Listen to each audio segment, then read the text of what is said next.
우리 한번 따라해 보시겠습니다. 악한 길에서 떠나 하나님을 찾으라. 오늘 본문 중에서 우리 13절 후반절부터 시작해서 14절 말씀은 작년 코로나19로 세상이 어려워질 때부터 저희 교회 본당에 이 스크린 자막에 올려져 있던 성경 구절입니다. 예배가 아닌 시간에 본당에서 기도했던 분들이나 평소에 교회당에 오시는 분들은 아마 다 보았을 것입니다.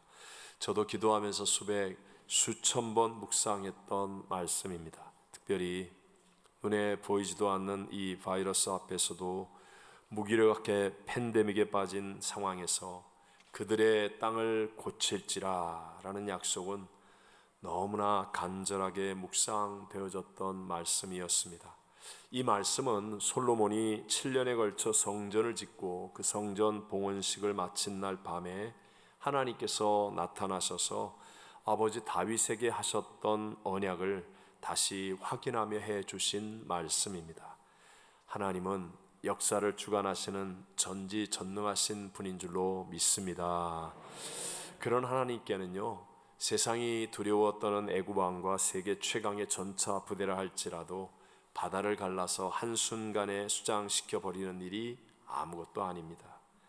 오늘 기도원에서 200여 명분의 음식을 준비하는 것은 며칠씩 수고해야 되지만 하나님께는 200만 명의 사람들을 무려 40년 동안 아무것도 없는 광야에서 먹이고 입히고 보호하는 일이 아무것도 아닙니다.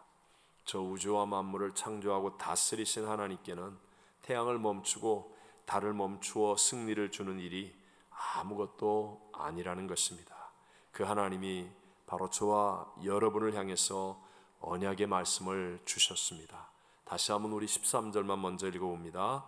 혹 내가 하늘을 닫고 비를 내리지 아니하거나 혹 메뚜기들에게 토산을 먹게 하거나 혹 전염병이 내 백성 가운데에 유행하게 할 때에, 비가 오지 않는 기근, 메뚜기들이 설치는 재앙, 그리고 전염병은 사실 사람의 힘과 능으로는 어찌할 수 없는 상황들 아닙니까? 지금 과학이 가장 발달하고 의술이 발달한 이 땅에서조차도 우리가 팬데믹 속에서 1년이 넘게 고생한 것을 보면 알 수 있죠. 그런 상황이라 할지라도 하나님은 도와주신다라고 말씀하시는데 그 키가 어디에 있느냐? 하나님이 도와주시는 키는 바로 내 이름으로 일컫는 내 백성에게 달려 있다라고 말씀하십니다. 우리 14절을 계속 읽어봅니다. 내 이름으로 일컫는 내 백성이 그들의 악한 길에서 떠나 스스로 낮추고 기도하여 내 얼굴을 찾으면 내가 하늘에서 듣고 그들의 죄를 사하고 그들의 땅을 고칠지라. 아멘. 하나님은 하실 수 있음을 믿으시면 아멘 합시다. 그 하나님이 일하시는, 도와주시는 원인이 되는 내 이름으로 일컫는 내 백성, 그것은 바로 오늘날로 말하면 저와 여러분, 예수를 믿고 구원받아서 하나님 나라의 백성이 된 사람들입니다. 그렇다면 여러분, 죄가 사여지고 이 땅을 고쳐주시는 하나님의 역사가 일어나려면 우리가 어떻게 해야 하는 것입니까? 오늘 이 본문을 통해서 악한 길에서 떠나 하나님을 찾으라 라는 제목으로 이 시대를 살아가고 있는 저와 여러분에게 주시는 두 가지 은혜를 함께 나누고자 합니다. 첫 번째, 먼저 악한 길에서 떠나야 합니다. 내 이름으로 일컫는 내 백성이 먼저 어디에서? 악한 길에서 어떻게 하라? 떠나라. 악한 길에서 떠나야 합니다. 악한 길은 하나님의 기준에서 벗어난 길을 말하지요. 죄, 하말티아는 관역을 벗어난 것을 의미합니다. 즉 하나님의 기준을 벗어난 것입니다. 본래의 위치에서 탈선한 것으로 본래의 자리로 돌아가야만 합니다. 우리 인간은 원래 하나님의 형상과 모양대로 지음 받았죠. 우리 다 알지만 창세기 2장 7절을 다시 읽어봅니다. 여호와 하나님이 땅의 흙으로 사람을 지으시고 생기를 그 코에 불어 넣으시니 사람이 생명이 되니라. 아멘. 우리 인간만은 하나님의 영, 생기를 받아서 그래서 영이신 하나님과 교통 교제할 수 있는 영적인 존재로 지음을 받았습니다. 그런데 인간이 하나님 말씀을 불순종하고 죄를 지음으로 즉시로 사망이 임하여 영이 죽고 하나님과의 교제가 끊어진 마귀와 사망의 종이 되고 말았습니다. 죄가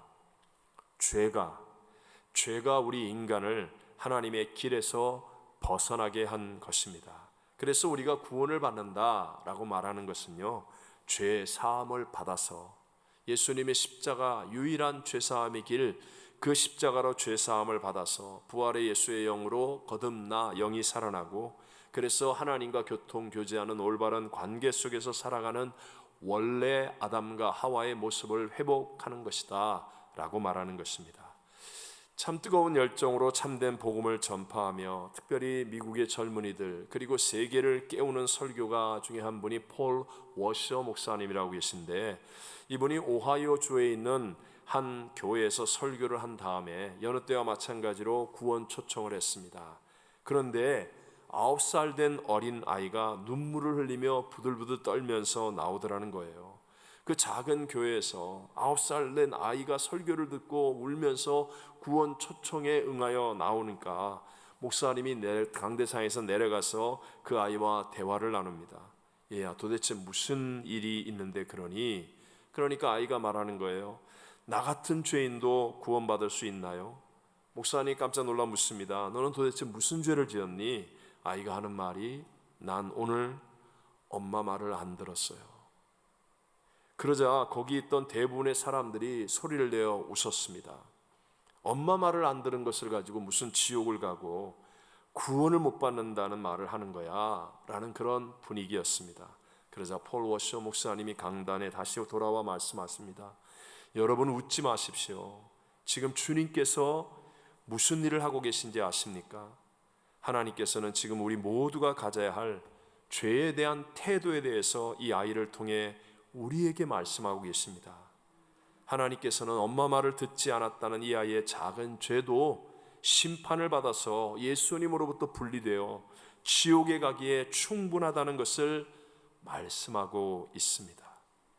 여러분은 웃는 쪽이겠습니까? 아니면 이 죄에 대한 심각성을 깨닫는 쪽이겠습니까? 여러분, 우리가 지옥에 가기 위해서 아주 많은 죄를 지어야 하는 것이 아닙니다. 호수에 돌을 던지면 큰 돌은 풍덩, 작은 돌은 퐁당 할지는 모르지만 다 물속에 빠지는 것처럼 죄는 아주 작은 죄라도 하나님의 영광을 바라보지 못하게 하고 하나님의 임재를 체험하지 못한 채 지옥 같은 삶을 살게 만든다라는 것입니다. 오늘 말세라고 말하는 이 시대의 문제가 무엇입니까? 아니, 이렇게 세상이 편리해지고 세상이 잘 살고 잘 먹고, 그런데 도대체 말세가 뭐예요? 그것은 바로 이런 영혼의 상태에 대해서 무감각해져 가는 시대를 말하는 것입니다. 우리는 육신의 건강에 대해서는 지나칠 정도로 관심이 많아서 조금만 아파도 병원을 찾거나 약을 복용하지 않습니까? 우리 교회 권사님 가운데는 진짜 약을 밥보다 많이 잡수시는 것 같아. 막 수십 알씩 잡수셔요. 그거 어떻게 다 챙겨 잡수시는지. 어쨌든 우리 모두는 앉으나 서나 건강 이야기를 하고 또 건강을 위해서 여러 가지로 노력하고 애씁니다. 그것이 나쁜 것은 아니겠지만, 그러나 육신보다도 훨씬 더 중요한, 도무지 비교할 수 없을 그만큼 중요한 영혼에 대해서는 우리는 이상할 정도로 무관심한 것이 바로 말세라는 것입니다. 영혼을 병들게 하는 것이 바로 죄인데, 죄가 무엇인지를 모른다면 우리가 어떻게 예방할 수 있고 또 치료할 수 있겠습니까? 여러분은 내가 지금 무슨 죄를 짓고 있는지, 내가 도대체 어떤 악한 길에서 떠나야 하는지를 알고 계십니까? 하나님은 우리의 영혼을 치료하고 살리기 위해서, 그래서 율법과 성령을 우리에게 주셔서 죄를 먼저 깨닫게 해 주십니다. 로마서 7장 7절을 같이 한번 읽어봅니다. 그런즉 우리가 무슨 말을 하리요? 율법이 죄냐? 그럴 수 없느니라. 율법으로 말미암지 않고는 내가 죄를 알지 못하였으니, 곧 율법이 탐내지 말라 하지 아니하였더라면 내가 탐심을 알지 못하였으리라. 아멘. 여러분, 율법은 누가 주셨습니까? 하나님이 주셨습니다. 하나님이 주신 것은 선하지 않은 것이 없습니다. 율법을 잘못 사용하여 율법주의가 되는 것이 나쁜 것이지 율법이 잘못된 것은 아닙니다. 율법의 역할은 저와 여러분에게 죄가 무엇인지를 분명히 알게 하고 깨닫게 하는 것입니다. 우리의 마음에 탐심을 품으면 경찰이 잡아갑니까? 저와 여러분 마음속에 탐심을 품으면 법정에서 몇 년형을 선고받습니까? 분명히 아닙니다. 세상에서는 죄가 아니라는 것이죠. 그래서 사람들은 이런저런 욕심들을 가지고 살아갑니다. 사실은 이 욕심이 잉태하여 죄가 되고 사망을 만드는데도 불구하고 아무렇지도 않게 욕심들을 가지고 더군다나 잘 삽니다. 그러나 율법이 탐내지 말라고 말씀합니다. 하나님께는 죄라는 것입니다. 하나님이 십계명에도 분명히 말씀하셨습니다. 출애굽기 20장 17절을 읽어볼까요? 내 이웃의 집을 탐내지 말라. 내 이웃의 아내나 그의 남종이나 그의 여종이나 그의 소나 그의 나귀나 물은 내 이웃의 소유를 탐내지 말라. 아멘. 바울도 마음속에 이 탐내는 것이 죄인지 몰랐다가 율법을 읽고 깨달아서 이게 죄로구나 라고 깨달아 돌이키게 되었다라고 말하는 거예요. 저는 성경을 깊이 읽기 전에는 생활의 염려가 죄인 줄을 솔직히 몰랐습니다. 그런데 성경을 읽다 보니까 방탕함, 술 취함과 같은 죄가 바로 생활의 염려라고 하시면서 계속하여 성경은 염려하지 말라라고 말씀하십니다. 우리 누가복음 21장 34절만 읽어봅니다. 너희는 스스로 조심하라. 그렇지 않으면 방탕함과 술 취함과 생활의 염려로 마음이 둔하여지고 뜻밖의 그날이 덫과 같이 너에게 임하리라. 아멘. 지금도 세상 사람들은 남을 판단하는 것을 죄로 여기지 않습니다. 오히려 남을 신랄하게 판단하고 비판하는 이런 것을 오히려 자기가 똑똑한 것으로 착각하여서 쉴 새 없이 판단의 죄를 범합니다. 근데 말씀은 우리에게 판단이 죄라고 말씀하고 있습니다. 로마서 2장 1절을 읽어봅니다. 그러므로 남을 판단하는 사람아, 누구를 막론하고 네가 핑계하지 못할 것은 남을 판단하는 것으로 네가 너를 정죄함이니 판단하는 네가 같은 일을 행함이니라. 아멘.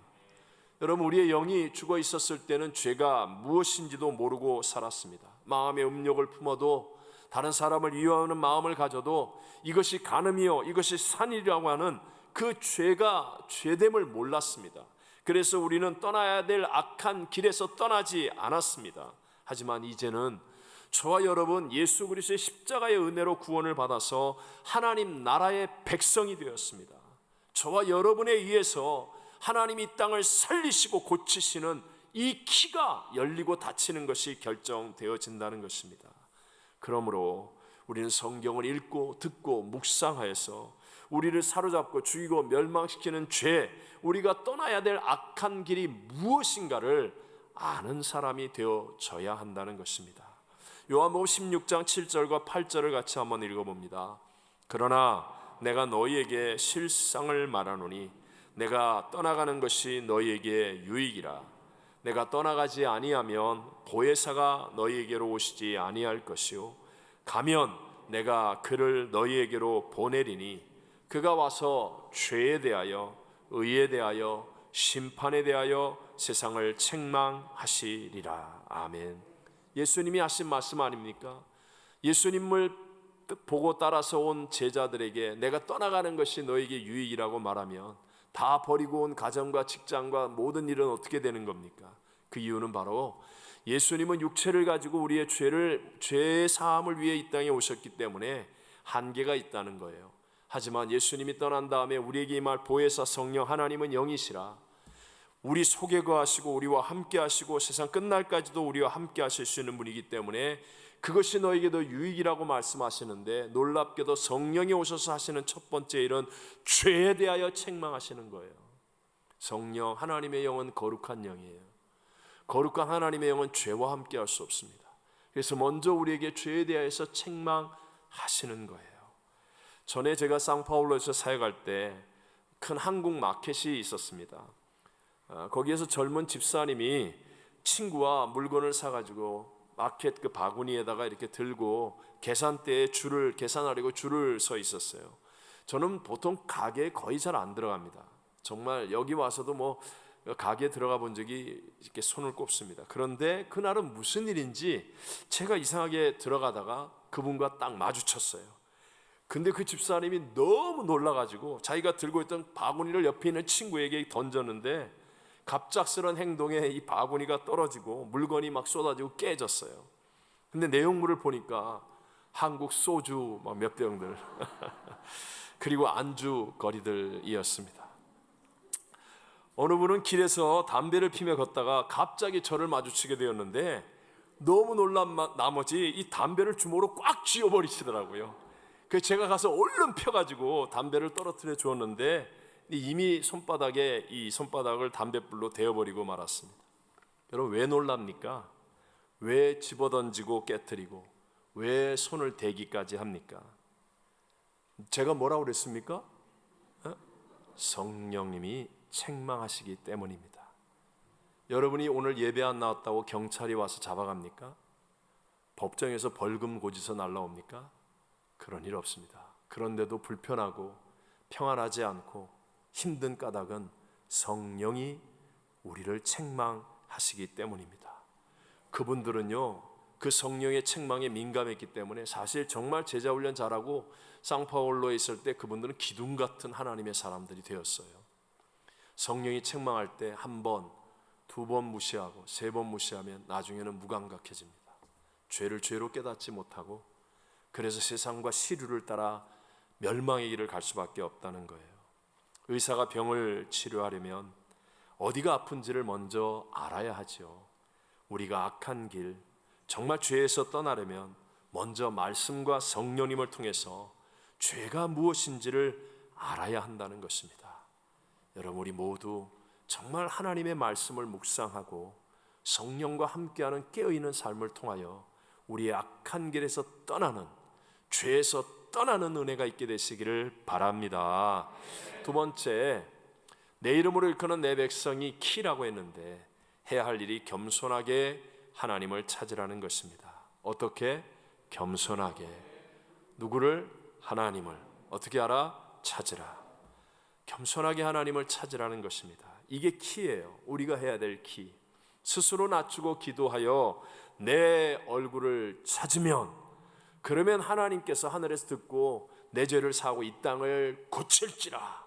내 가정을 고치시고 나의 직장과 사업을 고치시고 우리의 삶의 터전을 고쳐주시는 놀라운 하나님의 성령의 새바람이 불어오게 될 줄로 믿습니다. 스스로 낮추지 못하고 교만하여 높아진 곳에는 하나님이 계시지 않습니다. 교만하면 내 힘을 의지하려고 하기 때문에 기도하지 않게 되고요, 자신을 낮추어 겸손하면 하나님을 의지하려고 하기 때문에 기도가 나오게 되어 있습니다. 겸손함으로 기도하여 하나님의 얼굴을 찾으라고 말씀합니다. 하나님의 얼굴을 찾으라는 말은 하나님께로 돌이키는 것을 의미하죠. 하나님께로 돌이키는 것. 종종 자신의 죄에 대한 어떤 후회 또 뉘우침만으로 끝나버리는 사람들이 있습니다. 어떤 사람은 막 카타르시스를 느끼는 것처럼 막 대성통곡을 하고 울고불고 그리고 뭐 죄를 깨달았다고 그러고 뉘우치기도 하는데, 근데 그 다음에 하나님을 찾지 않아요. 그러면 결국 원위치입니다. 아무 소용없습니다. 또 어떤 사람은 죄에 대한 깨달음을 얻고 난 다음에 자책과 수치심에 사로잡혀서 오히려 하나님을 등지는 사람도 있을 수 있다는 거예요. 하나님을 믿는 믿음을 잃어버리는 경우도 생길 수 있습니다. 여러분 기억하십시오. 하나님은 언제나 재앙이 아니라 소망을 주시는 분임을 믿으시기 바랍니다. 우리 예레미야서 29장 11절만 한번 읽어보겠습니다. 여호와의 말씀이니라. 너희를 향한 나의 생각을 내가 아나니 평안이요 재앙이 아니니라. 너희에게 미래와 희망을 주는 것이니라. 아멘. 하나님은 우리를 살리시는 분입니다. 징계하시고 채찍을 드시고 심판하시는 이유는 우리를 구원하시기 위함이요 살리시기 위함이라는 것을 우리는 끝까지 믿어야 합니다. 성경에 하나님의 마음에 합한 다윗은 우리가 이미 잘 알고 있잖아요. 사실은 그가 남의 아내 밧세바를 취하고 그의 남편 우리아를 전쟁에 앞장세워 죽이는 정말 끔찍한 죄를 범합니다. 우리가 보통 사람들이 할 수 없는 그런 죄를 행하고도 그는 죄를 죄로 몰랐습니다. 다윗도 잠깐은 그랬다는 거예요. 그런데 하나님은 나단 선지자를 보내어서 말씀과 성령의 감동으로 죄를 지적하니까 다윗은 꼬꾸라졌습니다. 부끄러워했고 고통스러워했습니다. 그리고 하나님 앞에서 죄를 무릅쓰고 옷을 찢고 가슴을 치고 눈물로 회개했습니다. 하나님을 향하여 돌이켰습니다. 이것이 다윗을 살렸습니다. 오늘날까지 위대한 다윗, 하나님의 마음에 합한 다윗, 이 다윗의 다윗됨이 여기서 나온 것이에요. 비록 죄에 대한 하나님의 징계는 있었지만 그것은 다윗을 살리는 징계였다는 것이죠. 신약 성경에서도 예수님께서 직접 말씀하신 탕자의 비유 이야기가 있죠. 저도 처음에는 아니 그 못된 탕자가 돌아왔는데 뭐 잔치를 왜 풀어주셔? 이게 도대체 뭐야? 이렇게 이해하지 못했던 시절도 있었습니다. 탕자는 분명히 아버지에게 씻지 못할 죄를 지었습니다. 재산도 날렸고 명예도 실추했고 아버지의 가슴에 못을 박고 힘들게 했었습니다. 다 잃었습니다. 탕자는 정말 다 잃어버렸습니다. 그리고 유대인들에게는 가장 저주받은 짐승인 돼지를 치는데 이 돼지가 먹는 쥐엄나무의 열매조차 배불리 먹지 못하는 최악의 바닥까지 떨어졌습니다. 그때 탕자는 자기의 죄를 깨닫죠. 그리고 뉘우칩니다. 그 다음에 아버지께로 돌이킵니다. 이게 중요한 거예요. 누가복음 15장 18절과 19절만 읽어보겠습니다. 내가 일어나 아버지께 가서 이르기를 아버지 내가 하늘과 아버지께 죄를 지었사오니 지금부터는 아버지의 아들이라 일컬음을 감당하지 못하겠나이다. 나를 품권의 하나로 보소서 하리라 하고 아멘. 여기에서 진짜 아버지께로 돌이킴의 증거가 무엇인지 아십니까? 지금부터는 나를 아들이라 할 필요 없습니다. 나를 품꾼의 하나로 보소서. 쉽게 말하면 딜하고 있는 게 아니라는 거예요. 자기 살 길, 자기 어떤 비상계획 뭐 이런 거 가지고 뭐 아버지가 안 도와줘도 난 내가 살 길 내가 알아서 할 겁니다. 이런 태도가 아니라는 거예요. 정말로 바닥까지 내려갔습니다. 그러니까 철저하게 not I가 되었어요. 이게 바로 겸손하게 자신을 낮추는 겁니다. not I. not I가 되니까 그 다음에 but Christ가 되는 거예요. 오늘날 우리와의 차이점이 바로 이겁니다. 아까 말한 다윗도 마찬가지 아닙니까? 대표적으로 시편 51편은 다윗이 그 죄에 대하여 처절하게 회개하는 내용인데요. 진짜 거의 부끄러움을 가리지 않은 공개 자백과 같은 그런 시입니다. 대표적으로 우리 51편 17절만 한번 읽어보겠습니다. 하나님께서 구하시는 제사는 상한 심령이라. 하나님이여 상하고 통회하고 마음을 주께서 멸시하지 아니하시리이다. 아멘. 다윗은 죄 앞에서 지금 자기의 자존심, 명예, 체면 이런 게 완전히 not I가 되었습니다. 처절한 죄에 대한 그 고백, 깨달음, 그러면서 가슴 깊은 통회와 상함으로 하나님 앞으로 나아가는 것입니다. 이 시대를 살렸던 아주사 부흥운동의 선구자 중에 한 분이었던 프랭크 바크맨이라고 하는 목사님이 하신 말씀이에요. 부흥의 높이는 회개의 깊이로 결정된다. 부흥의 높이는 회개의 깊이로 결정된다. 여러분, 저와 여러분 우리 모두는요 죄인이에요. 저도 예수를 믿는데 또 죄를 짓기도 합니다. 죄에 넘어질 수밖에 없어요. 하지만 이 죄에 대해서 어떤 느낌을 갖는가에 따라 달라집니다. 정말 이 죄로 말미암은 극심한 고통, 지옥불에 대한 깨달음이 있으면 그럴 때는요 죄가 나를 넘어뜨렸을 때 죄를 미워합니다. 죄의 유혹이 올라올 때 나를 그렇게 괴롭게 하고 절망하게 하는 죄를 미워하고 짓밟아버리려는 그런 간절한 결의에 가득 차게 된다는 거예요. 그런데 예수를 믿는다고 하면서도 죄를 가볍게 생각하고 세상 다 그렇게 하는데 뭐 우리가 꼭 그렇게 해야 돼? 이런 식의 습관적인 죄를 아직도 반복하여 지으면서 내가 안 들키면 되고 창피 안 당하면 되고 경찰서 안 가면 되고 법정에 안 서면 된다고 생각하고 있다면, 그렇다면 결코 이 땅을 고치시는 하나님의 열쇠는 되지 못할 것입니다. 남의 일이 아닙니다. 아마도 오늘 이 예배에도 아슬아슬하게 지금 죄와 줄타기 하는 사람이 있을지도 모릅니다. 하지만 여러분, 정말 이것은 끔찍한 일이고 결국 완전한 패배를 가져오는 두려운 일이라는 것을 반드시 기억하셔야 합니다. 믿지 않는 사람에게는 죄에 대해서 얘기하면 다 싫어합니다. 이해도 안 됩니다. 그러나 우리는, 저와 여러분은 하나님의 아들 예수님의 십자가의 죽으심으로 죄사함을 받은 사람입니다. 이제 우리는 하나님의 자녀가 되었다는 거예요. 그렇다면 우리는 죄에 대해서 확실한 태도를 가지고 살아야 합니다. 지금 우리와 24시간 함께 하기를 원하시는 그 하나님은요, 큰 죄이든 작은 죄이든 죄와는 함께 하실 수가 없습니다. 은밀한 죄, 회개하지 않은 죄, 그것이 바로 하나님의 모든 은혜와 복과 능력과 역사를 가로막고 있는 것입니다. 내 이름으로 일컫는 내 백성이 그들의 악한 길에서 떠나 스스로 낮추고 기도하여 하나님의 얼굴을 찾아야 합니다.